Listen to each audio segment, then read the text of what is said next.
So the Youth Presents forum seeks to connect young people worldwide to be inclusive as possible, reflecting voices from people from different parts of the world to discuss and present innovative solutions to our many global problems. It's important that we strongly believe in our varied experiences, which will enrich the discussions about the solutions for a common future for us all. Most importantly, today's event on the famous World International Youth Day is dubbed Intergenerational Dialogue with the Youth Present and the World Future Council. And I believe that falling brown leaves serves as a lesson to the new green leaves. So as young people trying to advocate and advance sustainability issues, it is highly, highly significant that we learn experiences from the older generations, or what I would prefer to say, the experts in the space. We cannot do it alone, despite the amount of youth tokenism in existence. Henceforward, an intergenerational dialogue between young people and the older generations or the experts helps a lot. So friends and family around the world, to kickstart the event, we would like to have an opening statement from our Youth Present representative. And if Deji, you would like to start with your opening statement, and kindly I'll let the next person to also give an opening statement. Thank you very much. Yeah, many thank you very much. And thank you for gracing the occasion. And I'm Representative Deji from Nigeria. I'm a representative, and I'm 20 years from Nigeria. I'm happy to be one, and I think I'm going to pass it to Patricia.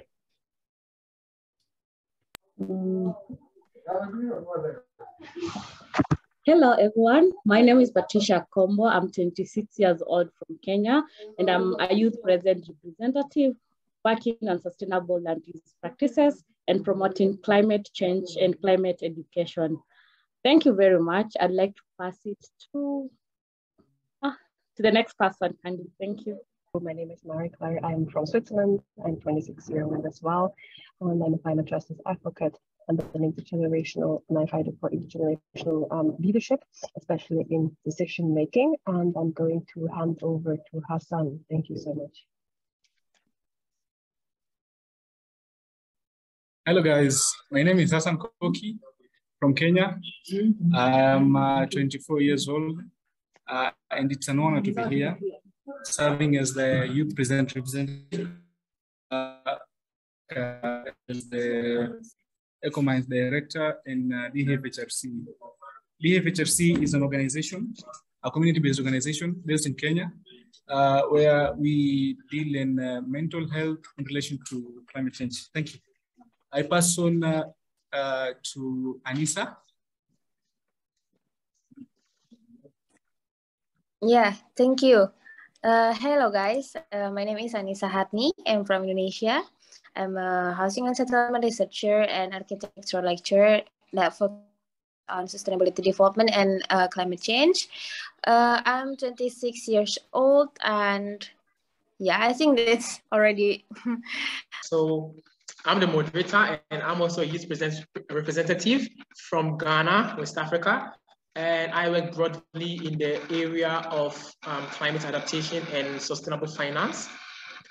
So yes, I think right now has some internet challenges. So I think we will kindly proceed to the next section. But then I will actually like to give an overview, a comment on our opening statement. And I think it's really, really important because I'm glad to hear from all the YP representatives as we are working broadly from mental health to climate policy, climate change, sustainability to finance.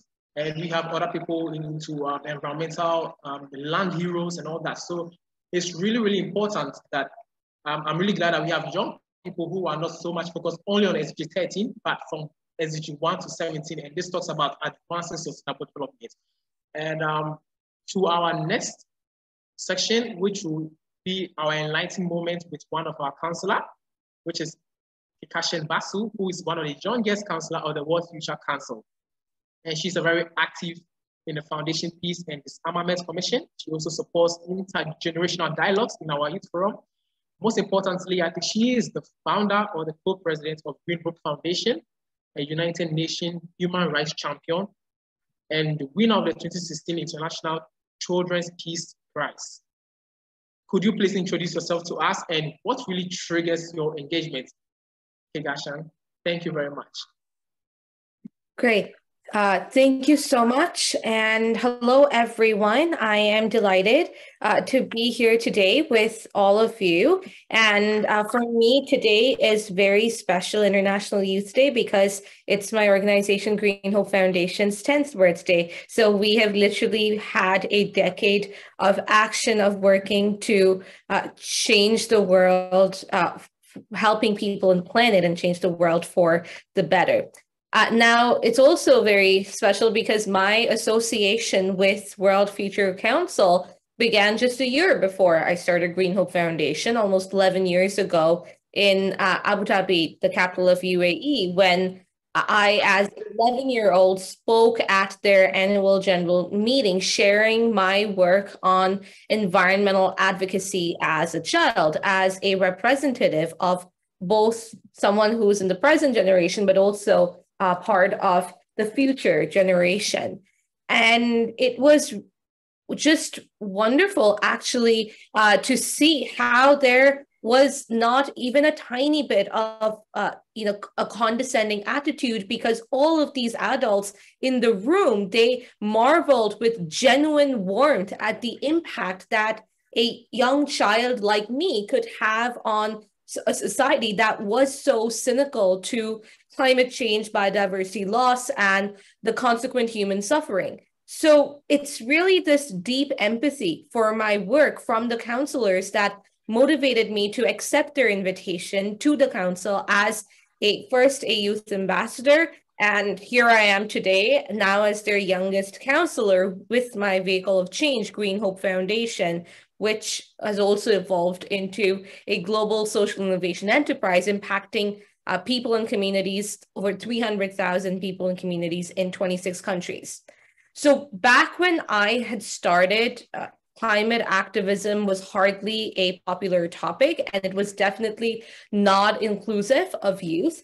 However, based on my extensive grassroots experiences, I really feel that it was much more ethical, far more value-driven, and definitely less tokenistic than what it has really morphed into in recent times. And as the noise and media glare intensified around the climate crisis, corporates with their own agendas entered the fray, and youth began being exploited as tokenistic symbols as the face of climate activism. So we saw the world cheering when young people were tokenized as just strikers and protesters, instead of actually working to support young people who were actually doing the work on the ground in the less flashy environments and just working to create a better world every single day.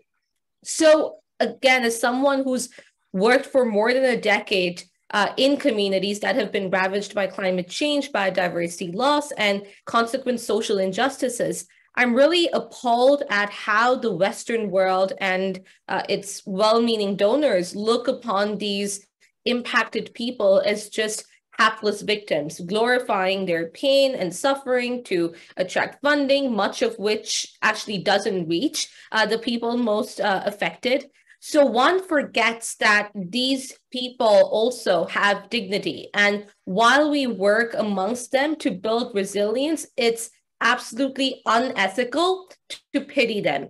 And in many cases, having lost their homes, their livelihoods, and their loved ones, dignity is all that they have. And so in our rush to bring aid, we cannot and must never flout their right to this dignity. So instead, as we do at Green Hope Foundation, it's imperative that we work to empower them from within instead of imposing our values for them. And this means that we adopt a culture of empathy, not sympathy or pity. And at the same time, in this manner, we embellish their resilience without robbing them of their dignity. And of course, we also have to fight the media typecasting of poverty, of hunger, and social injustice. So it's really important that we work to create this world where the ethical mindset is the one that really moves forward, where we understand that everyone has a life of dignity. And what we're doing is just to help our fellow human work and ensure that they are able to not be left behind and have a life of dignity for all. So if we want the world to change, if we want activism and advocacy to be really meaningful, then it has to be our generation as young people that sounds the clarion call. And, you know, it's really important that we do not sermonize or preach to others to change. We have to start implementing the change ourselves and show the way. And that is one of the cornerstones of ensuring an ethical society where no one is left behind. Thank you. Thanks so much, Asha.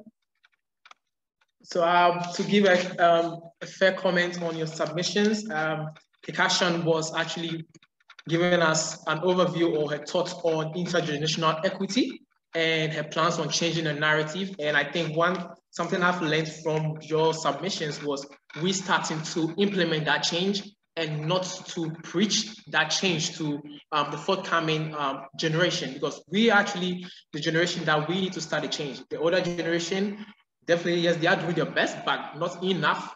And we are really putting so much pressure on them to change the narrative. Henceforward, it is really, really significant that we actually lead that change and not repeat what they are doing by preaching that change to other generations.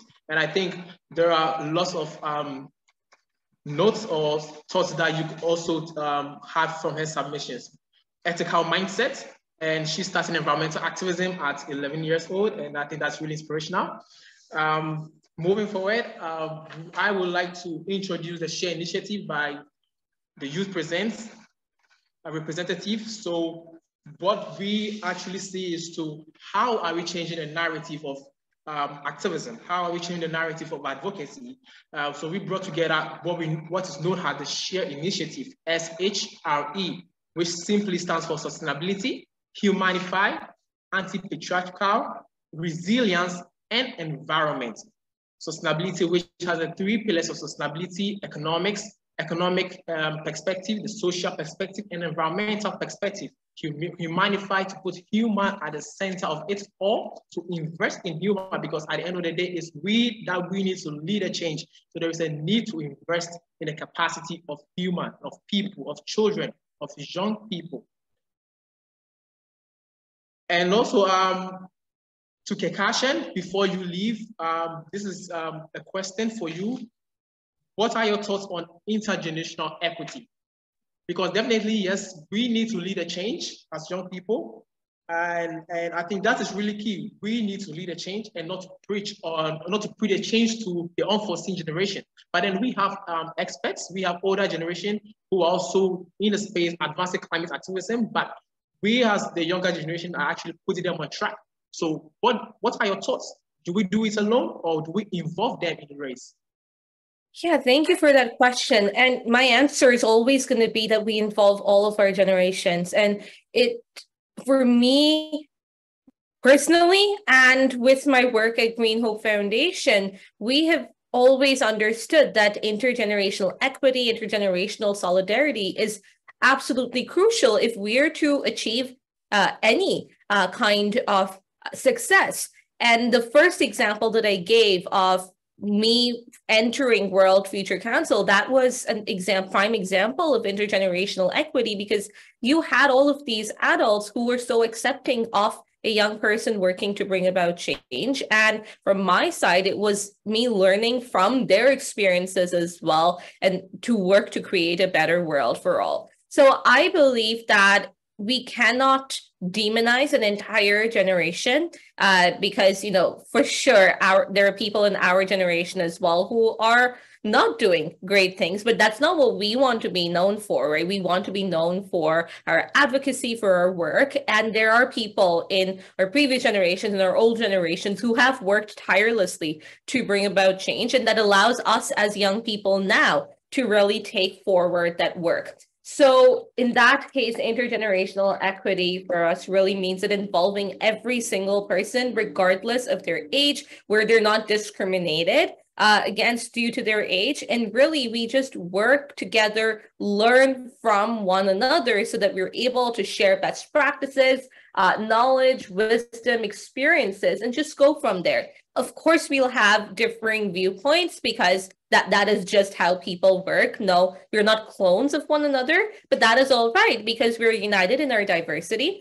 And in this case, it's the diversity of our ages and just working from there and understanding that young people in every generation have always been the change, really, have always tried to lead the change. And these adults now, or the older generations, they too started in their youth and were the ones, trying to bring about change. So for us, it's always important to work in that intergenerational way so that really, truly, we leave no one behind. Thanks very much. Thanks very much. That was really interesting submission. One last question for you, which is how has been your experience? How has been your experience taking action, driving force, making young people voice count, making demands, having a point of consent towards bringing about changes in the narrative? How has been your experience to date? Well, my experience, taking action has been amazing because our work has literally been from shifting this whole mindset of we are of an alarmist society to one of action. So while there have been several challenges, because when you do good work, there are always going to be naysayers, it has been a wonderful experience and a very empowering experience to really go out there and act and bring about change and see that change yield the results firsthand on the ground. So for us, I named my organization Green Hope Foundation because I always believe that it's important to maintain that hope. But really, for our work, it's been transforming that hope into actions on the ground. And so there's been just a wonderful journey of learning, of understanding how the world works and what we can do to change the parts that have been unequal so far in terms of people and planet. But yes, it's just been an amazing learning experience, and it just fills my heart with joy to see the impacts on the ground, because really that is what we want to work towards, right? Again, it's not about playing the blame game. It's about actually implementing the actions on the ground. And we see the results of that through our work every single day. And there's really nothing more empowering than that. Awesome. I actually have one personal question, but you actually hinted on the blame game.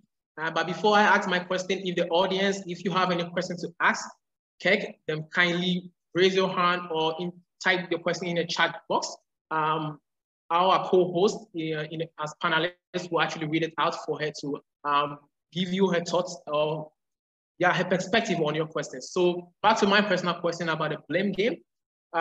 There is a debate about individual action and also governmental action within this climate space.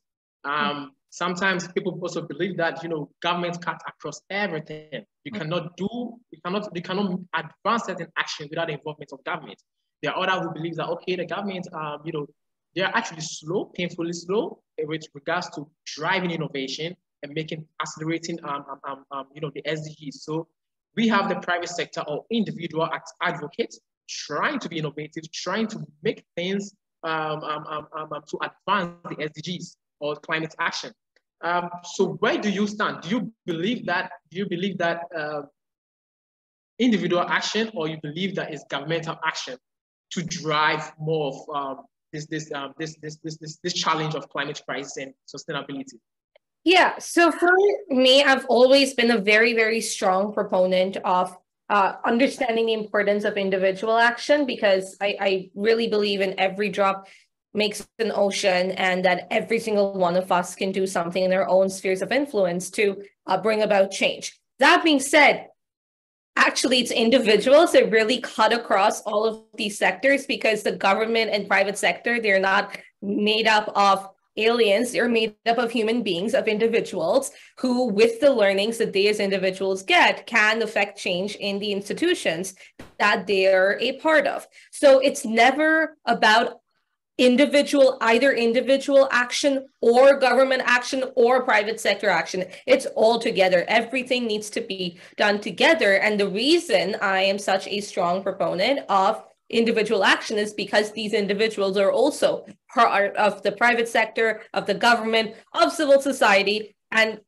trying to bring about change in their personal lives definitely translates into trying to bring about change in their professional lives as well, and really working together to change all of these institutions. So it's a cycle, really. It's all interconnected, not one or the other.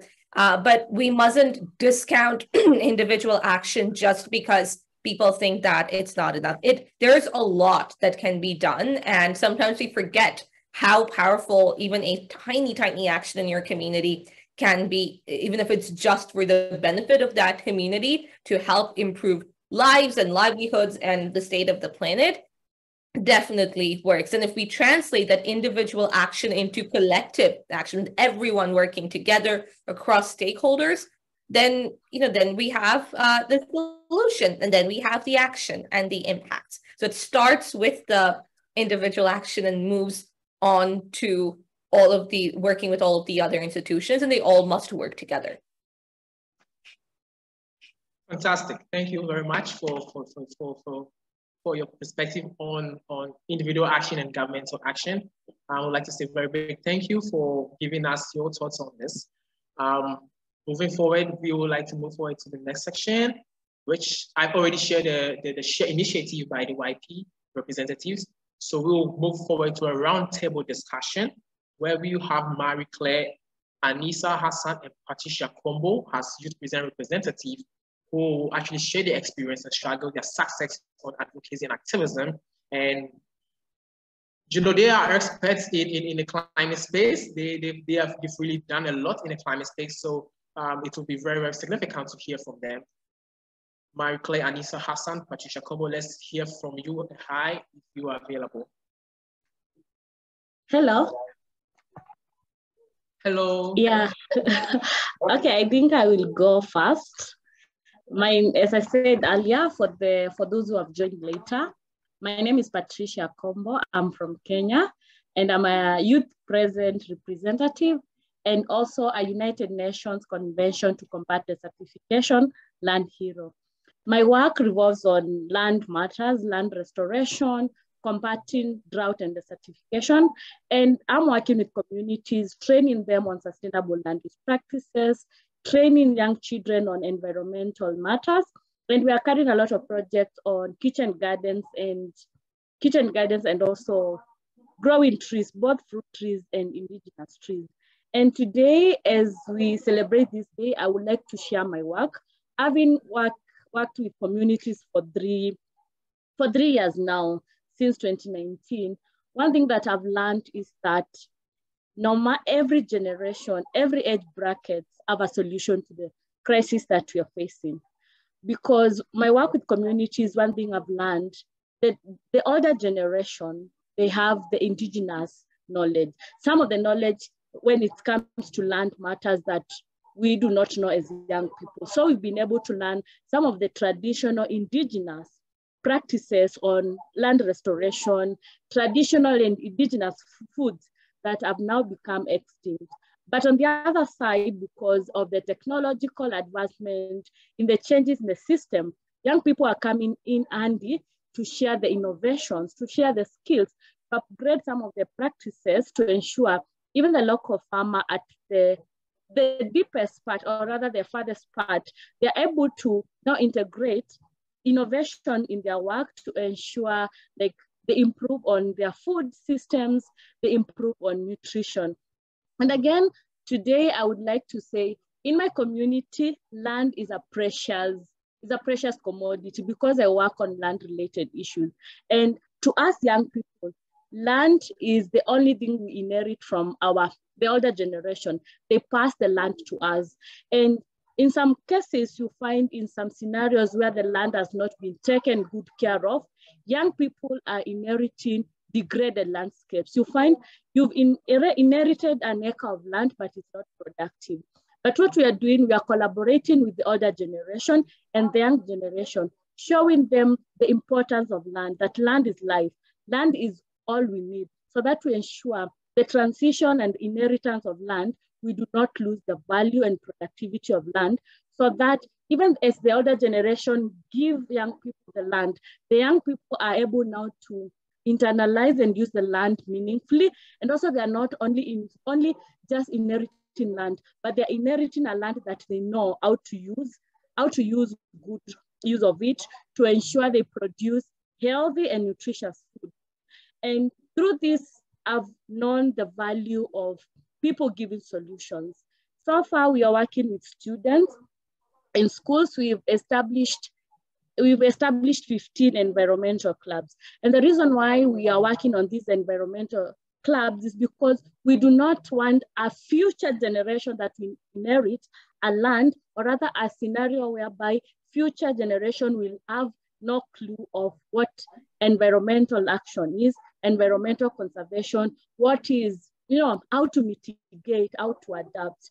And another thing that I can say about what we do as youth representatives and what we're doing, we're creating a generation that is bold enough to know that I do not have to work in the technology sector, in the office sector, but there are various land-based jobs where young people can learn, and also making agriculture to be not only like the peasant, poor farmers we've all grown like knowing. When you hear about a farmer, when we were growing came in our mind was a poor person in a remote area, but we're transforming agriculture to be like an agribusiness where a young person can enter, they can actually do agriculture and they can actually earn from it and doing it sustainably.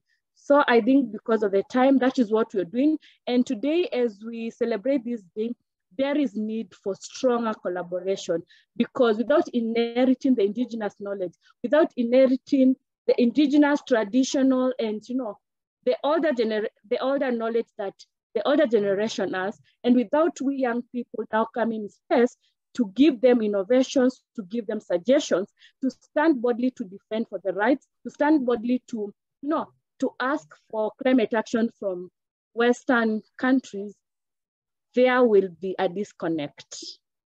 Thank you. Thanks very much, Patricia, the land hero.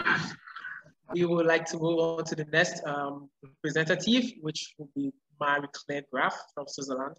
Thank you so much. Yes, as already introduced, my name is Marie-Claire, coming from Switzerland. And I'm working on various different fronts because I do think that it's very important to see it as an ecosystem we have to change.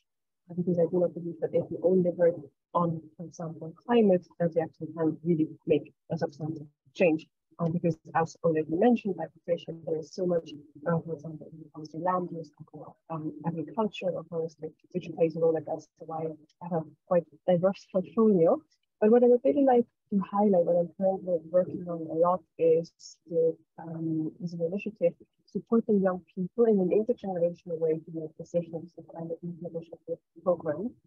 This is a program led by young people to enhance the capacity of young people in the international climate negotiations, that we all together, the generations can come together and co-lead some of the most important decisions for our future, because ultimately, unfortunately, most of the negotiators who are currently negotiating, my voice is a bit low, I heard, so I'm trying to speak a little bit louder. So unfortunately, most of the people who are currently negotiating on behalf of us at international climate negotiations won't be there in maybe 2050, 2060, 2070.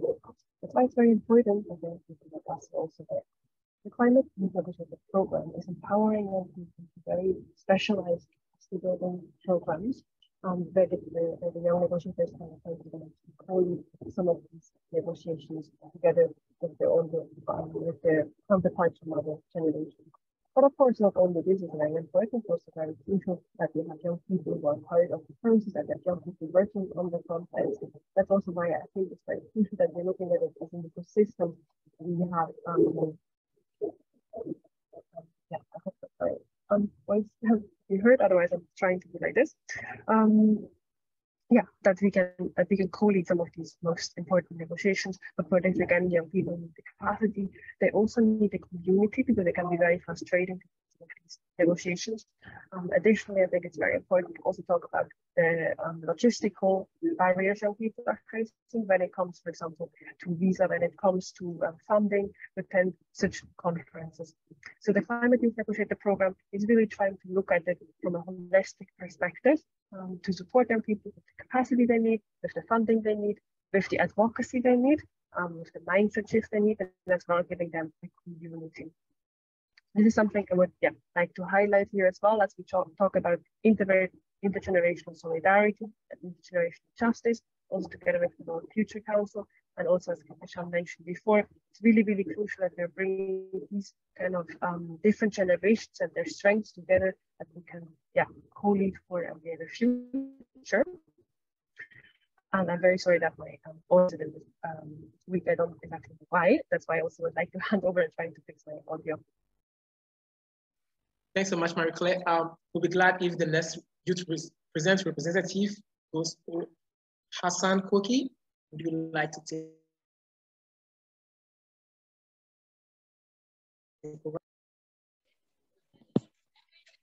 Yes.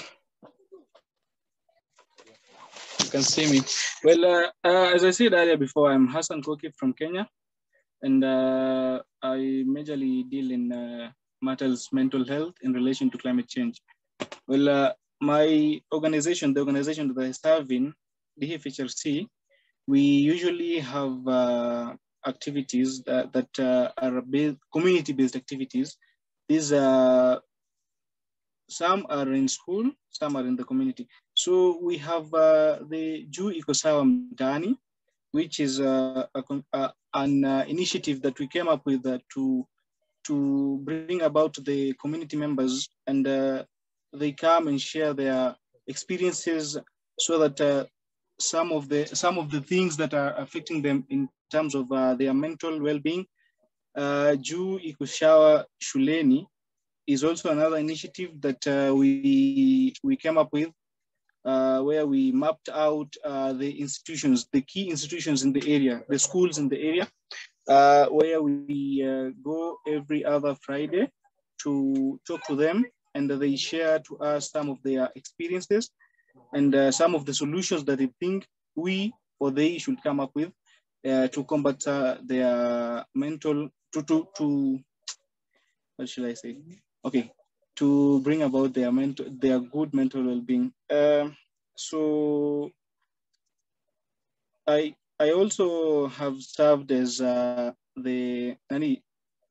diplomats for health and resilient communities. I also have come up with initiative of a tree planting initiative, where we map out institutions, the schools, and in the schools we do talk with the management, and if they agree with us, we come up with we bring them seedlings, and they do plant it themselves. The kids and the teachers do plant it themselves, and we really ensure that to really ensure that they take care of it is we give each child a responsibility of actually watering it,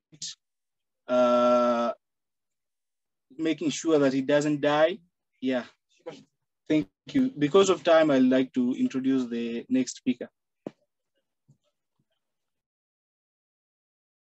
Thanks very much. I think this is very interesting. Mental health well-being in connection with climate change. This is something that is not really explored at the conversation table. It would be great if we get to know more about your initiative. It's very interesting. All right, thanks very much for the update. Most importantly, I see questions posed up in the chat box. We will actually address those questions after our director's submission on parent action. So we have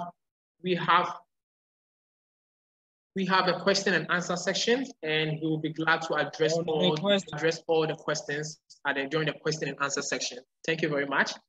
While we wait for Anissa, we would like to proceed to the next section, which is a parent action.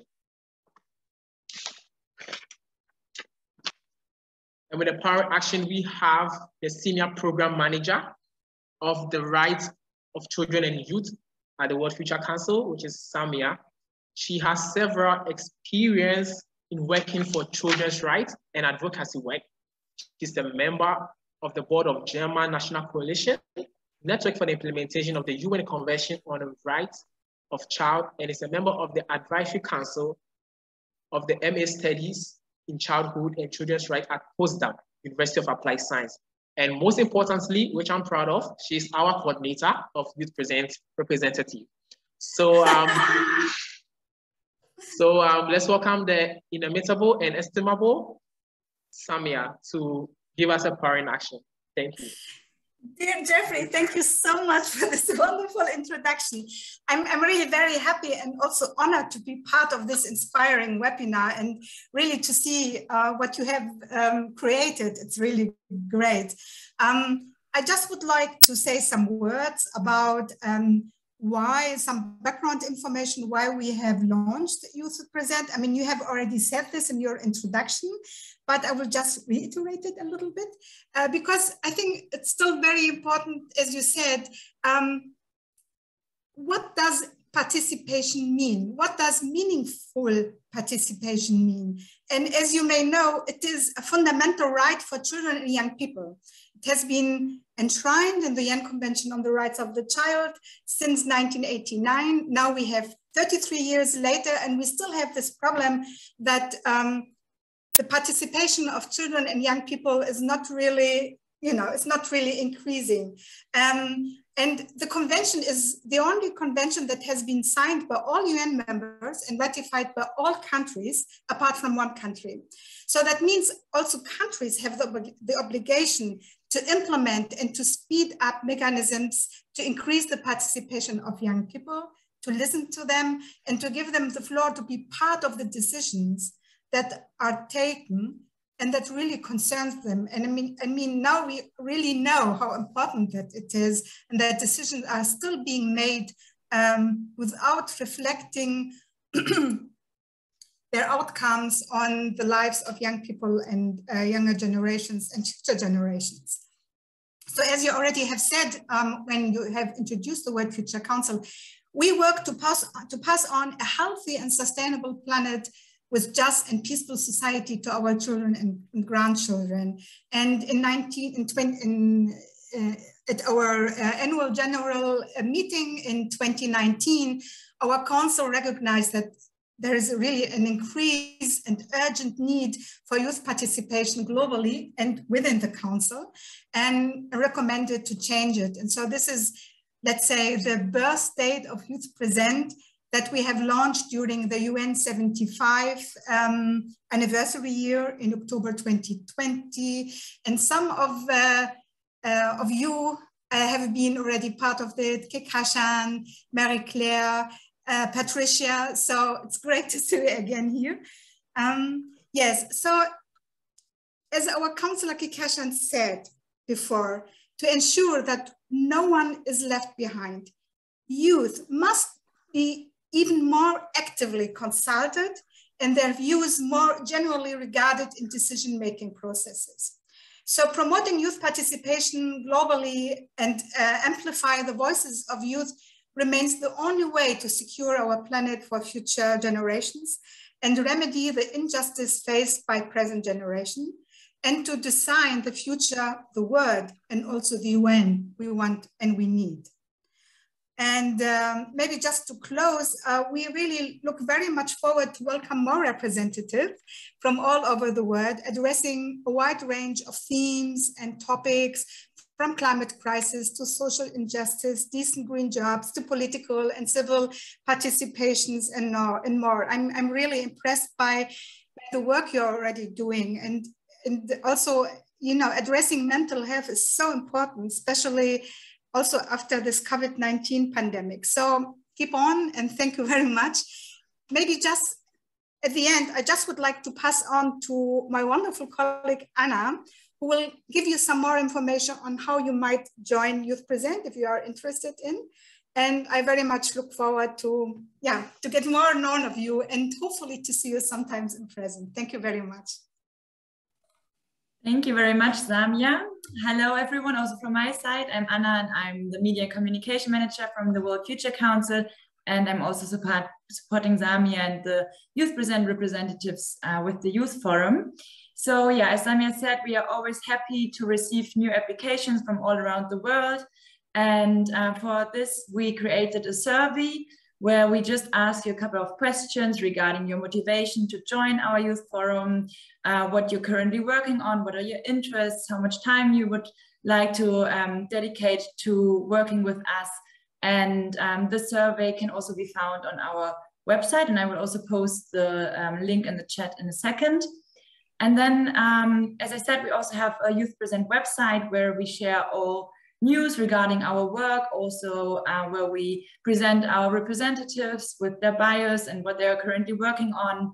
And so if you're interested in joining us and in supporting us, then just have a look on the website. And yeah, if you want to, we are very happy to receive your application, and we will come back then very soon to you, and then we can have a private chat or a private video call to get to know each other. And yes, we are looking forward to meet you all. So thank you very much. Thank you very much, Anna. Most importantly, if you are new on the platform, don't forget to follow us on our social media platforms, Instagram and Twitter. On Instagram is the Youth Present, at Youth Present. On Twitter is at Youth Present WFC. So kindly don't forget to give us a follow, and we'll give you a follow back as well. And this is my interesting part, which is the Q&A section, which is really, really going to be an interactive section. And we had 4 Youth Present representatives, Marie-Claire, Hassan, Patricia, and Anissa. If Anissa is still available, she could actually participate in the questions and also give us a brief overview of what she actually do in the activism space. Most importantly, to give a recap of what our YPs are doing, Patricia highlighted on her work around land restoration, combating drought, sustainable land practices, and growing of trees, powerful and great mitigation and adaptation activities. And I think agriculture, working broadly in the area of agriculture is really, really significant, because in the global south countries, agriculture is highly sensitive to the climate crisis. So it is very, very important we pay particular attention to agriculture, particular attention to the land restoration, and also combat drought. One thing she actually mentioned, which was really interesting, was when she said in her country, land is actually passed on from the older generation to the younger generation. This actually gives a picture of intergenerations, where you as a young person, yes, same in Ghana, as a young person, mostly you definitely have access to land from the older generation. So it's more of like a collaboration. We definitely need them on the table to help advance sustainability, advance climate action and all. Marie-Claire spoke about it, her work around the Climate Youth Negotiator Program. We all hear about the Conference of Parties, which Glasgow, which was last year, this year, which will happen in Egypt, COP27. And definitely there'll be lots of young people at the COP conferences. Then it's really, really important that as young people, we don't go to these conferences just for going sake, but we need to have a mission. We need to have a goal of why are we going for these conferences? What do we actually want from the leaders? We need to negotiate. We need to learn how to negotiate. And I've had so many stories from people who go to COP that they actually get lost when they attend COP. So Marie-Claire is doing a very, very significant work around the Climate Youth Negotiator Program, where she's actually training young people to be good negotiators so they can negotiate on behalf of their countries for better climate policies. Hassan spoke about his work around mental well-being and climate change. This is really, really interesting. This is something that I don't really hear on the conversation table. And I think as time goes on, we need to explore the connection from mental health, well-being, and climate change. So to pose the questions, we already have 2 questions in our chat box. Adeji, I would be glad if you can actually ask the question, and which will be presented towards our YPs. Maybe Marie-Claire, Patricia, Hassan, anyone who would like to take it first. Okay, so there was a question from the name I cannot tell, but the question was, sometimes government focuses on already known NGOs. What can be done to attract them as youth? and as beginners. Sometimes government focuses on already known NGOs. So what can be done to attract them as youth and as beginners? If I start, the way I understand this question is, I think, yes, government, there are certain non-governmental organizations which are in existence for a long time, and they have established a long-term relationship or a strong relationship with government. And I think, yes, sometimes most of this big-time projects funding from intergovernmental organizations pass through the government, and sometimes they actually collaborate with NGOs that they already know. So there are more, young people all the time actually set up their own NGO, probably something triggering them to make a change. So how can they be attracted? How can government also focus on these NGOs, on these young people? I think that would be the question. If Marie-Claire, can you answer that, Patricia? I think I can answer briefly based on what we've been working. And one of the greatest problems that we've seen with young people in my country is we lack cooperation and togetherness. So you find 10 young people doing a similar project and you find they are divided. So for the governments to actually invest in young people, there must be that unity, which young people should know that we are not like in a competition, but rather we come together, we put the minds together, and we come with, like a one initiative whereby the government can fund, because some of this money, some of this support, you find people have to account. And if you find 30 young people in the land sector doing almost similar things, there will be a room for competition. So for young government, we must, as young people, work together. We lack unity as young people, and that's why you find a lot of non-NGOs are getting these funds, they're getting this support, because as a government, you cannot just trust a young person when there are many. So our call today, let's work together, let's unite, and a lot of opportunities will come on our way. Thank you. Yeah, I think I've actually got this perspective a lot, linking the unity, and I think this is the key answer to bridge the gap between young people, civil society, and also the government. I see lots of comments around the UN Summit for Future, and whilst we have Kekashan on the platform, I'll be glad if Kek, you can actually give us an overview of the UN Summit for Future. While our YP tried to get a stable network, Kekashan, can you elaborate on what the UN Summit for Future is about, and any further information that we, the attendees, are supposed to know and prepare ahead? Yes. Awesome. Yeah. Oh, okay. Thank you for the opportunity, because I'm sorry, and there is trouble in my internet and my device actually, and yeah, I miss a lot of insight from you all guys, because just the connection and my device also in a bad condition. And yeah, I want to share to you about my experience in activism and advocacy since I was in my undergraduate stage. I got a task with a community level, and then on that moment I'm starting thinking to have a good approach in a sustainable manner, especially in the development. It is in my 20 years old. It was in my 20 years old, and then it brings me in the experience that young people is very important, has a very important role in the sustainable development, because the young people has a very great power struggle that can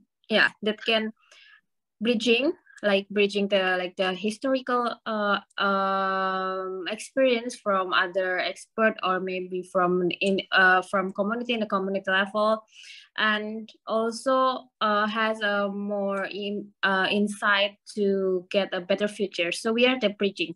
But on that moment, I also become a part of the youth, like a youth community that in the field has a major of architecture and urban planning. And on that moment, I realized that every major in this work, every youth in the major of all of major in this work need to be assembled, to be unity. So we can get a more powerful idea, more powerful movement. So yeah, we can get a better future with that. And then as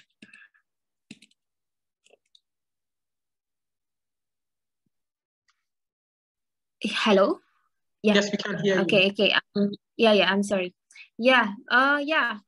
And in the my closing statement, I believe that the youth has a big role to bring every creative insight, and then like thinking about that with another experience and working together with another generation people to get a better future, especially in the things of like our common future of climate change. Like we need to think about how we build a sustainable development, social justice, and it can be only done with the youth generation or only with the older generation. But we need to work together with every generation, and then we can make a great movement. And then so that idea also become my spirit to become the youth representative, because in this group we can think together within the youth and also with the counselor like that. I'm sorry if like my my introduction or my idea is not really clear, because there is some trouble before. So I'm just thinking, I'm just saying what I need to say in this opportunity. And thank you. I will take back this opportunity to Jeffrey. Thank you, Jeffrey.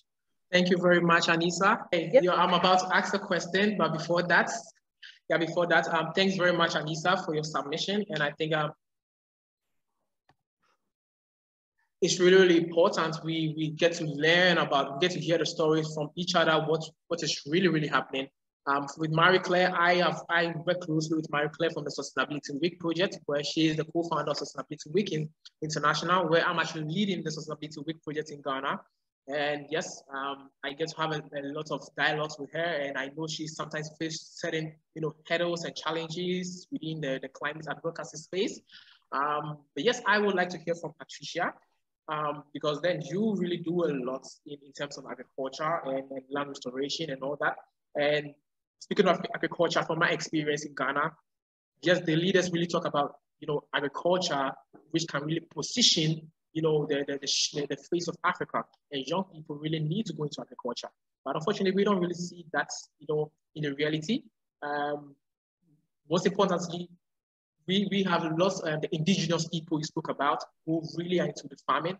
They don't really get included when it comes to agriculture policy and stuff. And today's young people are really more geared towards, the policy, the talk, without really knowing the practices, without really knowing the sustainable practices and all that. And it's a challenge for me myself, because I really want to really move from reading from the books, reading from what climate smart agriculture is, to really go into the farm side, to really see how climate smart agriculture really works. And you really do a lot around land restoration and agriculture from the broader perspective. But we would like to know, how did your journey really start within the agriculture space? Okay, thank you very much. And I can say my journey started while I was young. I grew up in a rural setup, and while I was young, in the education system that we had what we called 4K clubs, and these were more on agricultural and environmental clubs, whereby we were trained on how to set up, kitchen gardens at tender age. But as life went by, in the school, the curriculum was dropped, but I had that zeal. I connected with nature from a tender age, but this one I was not doing out of passion. It was like compulsory, it was part of life. And I learned, I watched from my grandmother, cultivate the indigenous knowledge, the traditional food, the millet, the sorghum, but not until I was old enough when I was in the university. All this I was doing because, when you're brought up in the village, it becomes part of you. You have no choice. But when I was at the university, I happened to visit the Northeastern part as a volunteer while we were donating food to the community because the area was hit by worse droughts. And my 2-week stay in the northern part of Kenya was really an eye-opener because I experienced drought on a personal life. I experienced what people in dry lands, what people in the drought-stricken people experience on daily basis. Waking up and the temperatures are over 40. Waking up and you see vast masses of land, unproductive, there's nothing. And during my week stay, I flashed back my childhood memories, how I used to climb trees, to eat wild fruits, to enjoy the best and nutritious indigenous food. And from there is when I said, as part of my contribution and as part of giving back to the society and also training children, I started now agriculture. And this time I was not only doing agriculture to benefit myself, but I was doing agriculture to benefit the society and to train themselves. And my journey, and throughout my journey, for the first year, we tried a lot of modernization, but it failed. And the second year is when I realized you cannot bring a new technology to already people who are the solution, because I came and I wanted to introduce something new to the community, but it failed terribly. And I went back to the drawing board and I realized actually these community people, these people in the rural area are the custodians of nature. To them, nature is part of life. To them, they do everything they can because they have to be fed from nature. They get water from nature. And I had now to blend and to learn from the community how things are done, how restoration happens, how they have been able to do this and this. And from working with them, my agriculture journey has actually been improved because 80% of the work that we do is basically on the traditional knowledge. And every time we want to introduce either a new crop or anything else, I have to consult them. And that's where now we fail, or rather governments fail, because when they're making policies, they make policy based on research, based on paperwork, but they do not sit down with the community to listen and to have them participate meaningfully, to say, why are we doing this? And so the government says we need this, and they come and they meet at the center. And I've seen a lot of programs by the government. They try to bring to improve, but without the community, you cannot set initiatives or rather programs for community without involving them. And that's why you find agriculture in Africa is doing badly, because the custodians of nature, the people who understand land, the people who will look at the land and they will tell you this land lacks this and this. This soil is not healthy, we need this and this. Those are the people who need to be put at the center. Even when we are talking about adaptation and mitigation and the conferences, it really pains me when I do not see the real farmers who understand food production. We find people who have gone to school, like scholars, scientists giving solutions, but those solutions, to be honest, they cannot work because of communities. And I'll give you a short scenario of a project that was implemented by the government. In my community, women, they have the communal farming where they use, the small jembes, and through that they share out stories, women and talking. Now the government introduced the machinery where you just, it's like plows, they do plowing, and it really, the outcome was not good, because for women, they believe in communalism, they believe in, you dig, you cultivate for themselves. When they are sharing stories, lunchtime they'll sit under a tree, they take, porridge, and this makes women work faster. So the big problem is we are making solutions for people who understand nature more than us. And for us to revolutionize, like, you know, to make agriculture really the big thing for Africa, farmers must be left alone to give out their say. And when there is a new innovation, they must be part of them. You walk the journey with them, and you meet at the center of implementation where everything will integrate smoothly, because technology without them, it's a waste of time. And any innovation without the real people who nature has been part of their life, we will actually be wasting land. And that's why we are seeing a lot of things happening, because we've conditioned farmers to use this. Initially, we did not have fertilizers, but people used to produce food. They had the manures, they had the traditional knowledge, and the soils were healthy. But because we conditioned them, you must apply fertilizer, it's expensive.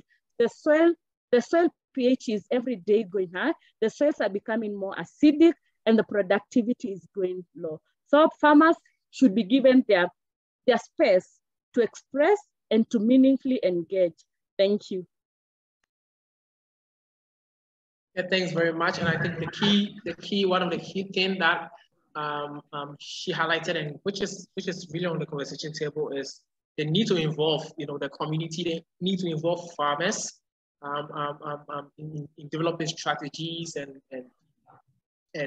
all that innovative stuff. Because when you talk about adaptation mitigation, you go to the farm side and they have no idea what adaptation is. And we have, the knowledge ones making definitions of adaptation, making definitions of climate smart agriculture, and they have no idea of it. So it's really, really important that we include them, you know, in all this discussion and high-level political forums. We include them. I think there was a question that agriculture is considered by most of young people as a work of war. Yeah, it's really conflicting at the same time, but then they also tell us that young people, there's a lot of, you know, money or wealth in agriculture, and the need for young people to actually venture in agriculture. But I think this is something that you are seeing it's improving. You see young people really go into agriculture, like Patricia, who is really advocating for land restoration and all that, which is really inspiring. The next question that we have was from Marie-Claire, but she has a network problem, and probably maybe she could actually type her submission. So to Marie-Claire, if you can actually hear us. If you can actually hear us, the question was to give us a brief overview of your Climate Youth Negotiator program, and how is that negotiation program going to bridge the gap or forge unity between young people and the experts? Absolutely. Let me try with like two different devices, and I hope that my voice is clear. So you mentioned about the Climate Youth Negotiator program to bridge this gap we are seeing, that young people are not sitting at the tables when decisions about our own future are taken. So the program has 4 components, and the most important and the most relevant one here is really focusing on capacity building. And the training really tries to also here target all the different capacities which are needed when it comes to such multilateral negotiations. Because of course you need to understand the intergovernmental framework, you need to understand the process and the procedures, but also need to understand the different negotiation items. So as you already mentioned, Jeffrey, rightfully, what it is when we talk about adaptation into international negotiations, what is it about finance, gender, and so on. So do like deep dives into all the negotiation items. Furthermore, it's very important to also train the soft skills, because if you have all the knowledge how the processes work and how the UN works and how the negotiation items are coming along, and you don't know how to negotiate, well, you're probably not going to bring across your opinion. So we do negotiation trainings, we do technical assistance as well on how to be a good negotiator, how to draft policy interventions, and really also train to have confidence, because we as young people are going to be underrepresented in these groups. We are training currently 60 young people from 25 countries, but this is of course not enough when it comes to like having like 3,000 negotiators, right? So young people are still going to be underrepresented. The space itself is very intimidating. I have been a negotiator in 2019, so I can confess that imposter syndrome can be really real when you're in these negotiations. So we're training confidence and how to speak in, also if you, for example, receive some prejudices against against ourselves because we are young. And then we also do some simulation training, and we are going to be with them at the COP and helping them as good as possible. And with this, we really try to push for more intergenerational justice. But as also mentioned before, there are way more structural barriers. For example, that young people do not have the funding to come, and the government, if they have only limited funding, they would not fund a young person. So they're providing funding for all the young negotiators when the country cannot pay for their participation. We also create a community, as I think it's very, very crucial to have something like a family outside of your government delegation, where you can actually go if you have questions, you know, be vulnerable and talk about what is maybe stressing you when you have questions. And furthermore, we also work a lot on advocacy and really shifting the mindset, because it also came up several times before already that very often there's so many prejudices against young people, why we cannot do certain things. And maybe a quick anecdote from myself. When I was a negotiator for the government of Switzerland, and I was actually leading some of the negotiations, and all the negotiators came up to me and asked me for a meeting with the Swiss negotiation team. I was like, yeah, of course, let's have a conversation. He was reiterating, I would like to talk to the negotiation team. I was like, yes, I'm a negotiator. We can have a conversation. And he walked away. So he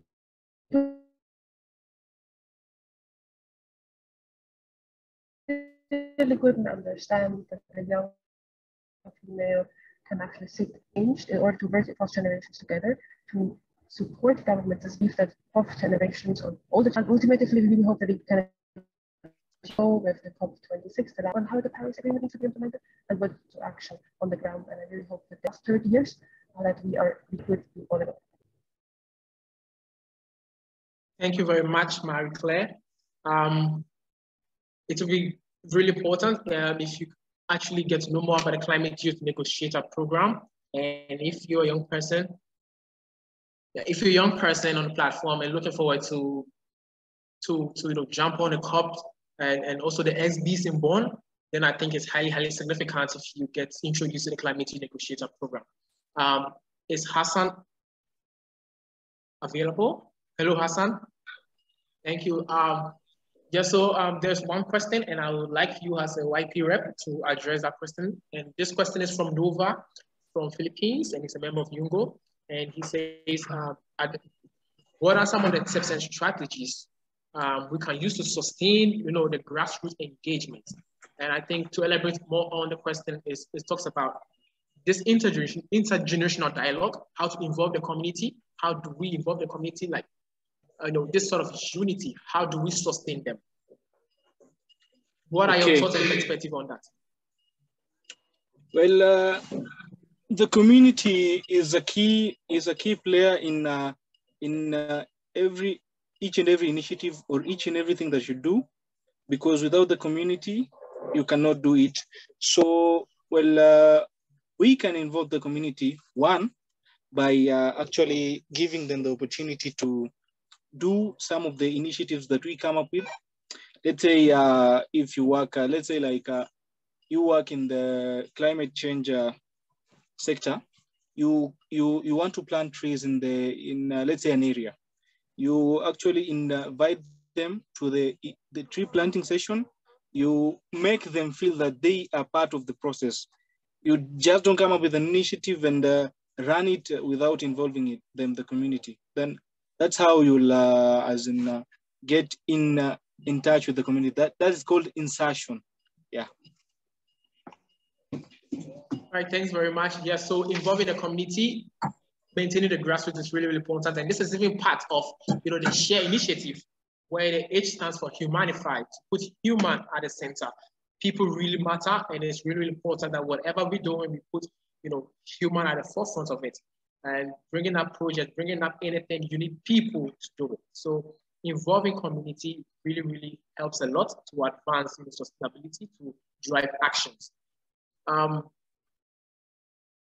I think there was a question again from Nova, which was about funding and partnership. How do we ensure funding and partnership without compromising group-specific core values?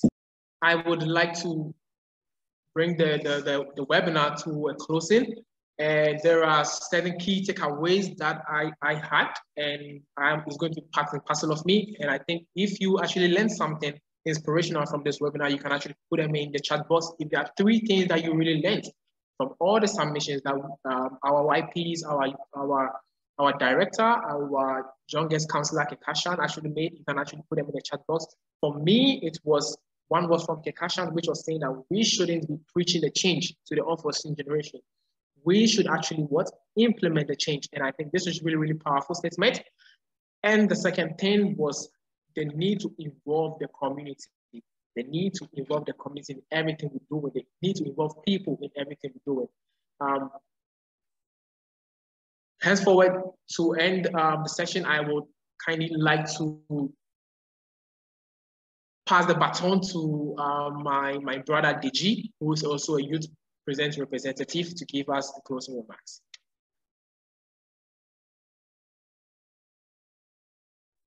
Yeah, thank you very much, Jeffrey. Really appreciate everything. And I just put into the chat box now my own takeaway from this, which was reorientate, redirect, and also refocusing on what to do. And I'll be bringing this webinar to a close. I really do appreciate all that take their time today to join us.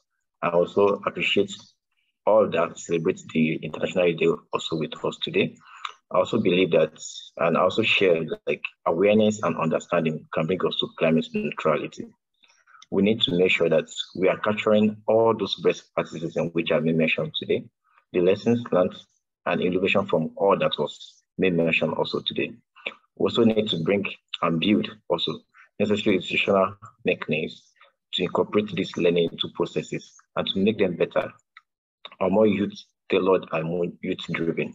Yeah, thank you very much. Highlight on that. If you're actually new on the platform, kindly do want to follow us on our social media, Youth Present on Instagram and at Youth Present WFC on Twitter. Thank you very much. Thank you very much. Bye-bye.